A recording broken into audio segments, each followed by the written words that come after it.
नमस्कार, मी हवामान अभ्यासक अनिलराज मुलगे, राहणार मुलगेमळा, बार्शी, जिल्हा सोलापूर। आज दिनांक 2 एप्रिल, श्री महाबली हनुमान जयंती निमित्त हार्दिक शुभेच्छा।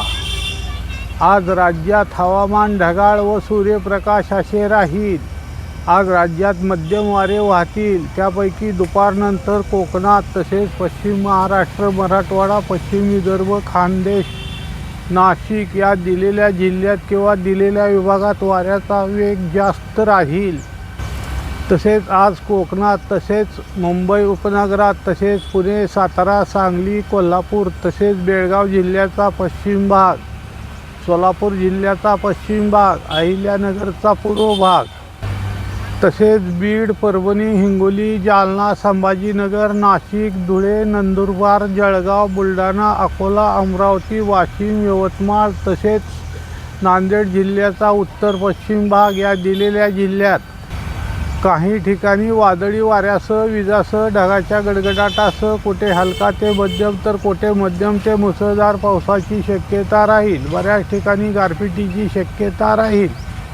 यावर दिलेल्या जिल्ह्यांपैकी कोकणात पुणे, सातारा तसेच सांगली जिल्ह्याचा उत्तर पश्चिम भाग तसेच संभाजीनगर, नाशिक, धुळे तसेच नंदुरबार जिल्ह्याचा पूर्व दक्षिण भाग तसेच बुलढाणा, अकोला, अमरावती, वाशिम, जालना, परभणी या जिल्ह्यांच्या काही ठिकाणी मुसळधार पावसाची शक्यता राहील। काही ठिकाणी गारपिटीची शक्यता राहील।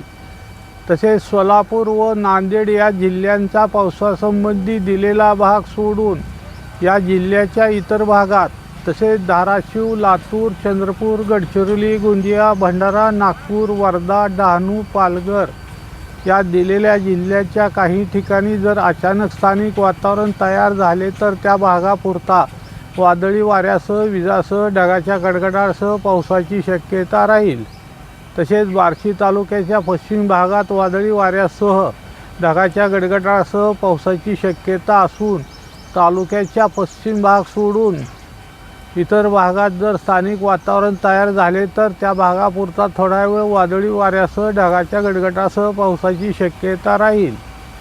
तसेच मला आत्तापर्यंत मिळालेल्या माहितीनुसार आज सकाळपर्यंत तालुक्याच्या काही ठिकाणी हलका ते मध्यम पाऊस पडला आहे। तसेच काल कोल्हापूर, बीड, पुणे, जालना, धाराशिव, बुलढाणा, लातूर, संभाजीनगर व अजून इतर काही जिल्ह्यात वादळी वाऱ्यासह जोरदार पाऊस पडला आहे। बऱ्याच ठिकाणी गारपीट झाली आहे। मित्रांनो, सदर हे अवकाळी पावसाचे प्रमाण 5 तारखेपासून कमी होईल। सदर माझा हा व्हिडिओ आवडल्यास त्यास लाईक करा, सबस्क्राईब करा व शेअर करा। धन्यवाद।